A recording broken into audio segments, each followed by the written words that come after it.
Welcome to our channel. Today we how to withdraw documents from Notion databases with permissions. Review step by step clearly. To withdraw documents from Notion databases, begin by opening your Notion workspace. Navigate to the database that contains the documents you wish to withdraw. Ensure you have the necessary permissions to access the database. If you are unsure about your permissions, check the sharing settings of the database. Click on the three dots in the upper right corner of the database view. Select Share from the drop-down menu. Review your current access level in the permissions list. If needed, request access from the database owner to obtain the necessary permissions. Once confirmed, proceed to find the specific document you want to withdraw. Utilize the search bar or browse through the entries to locate your document. Click on the document to open it for viewing. Inside the document, look for any options related to exporting or withdrawing. If available, select the export option to initiate the withdrawal.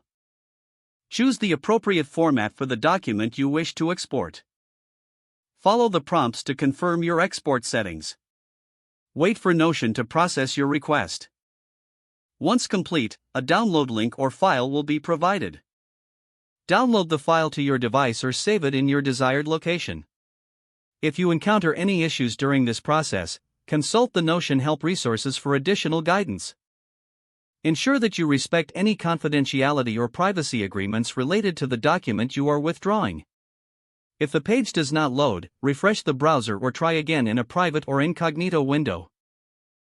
Make sure you are using the correct email address, then retype it carefully to avoid small typos. If your password is not accepted, use the reset option and create a new strong password you can remember. Check your spam folder for verification or security emails, then complete any requested confirmation steps. Enable two-factor authentication if available to improve account security and reduce unauthorized access risk. After signing in, review your profile details so your contact information and settings are accurate and current.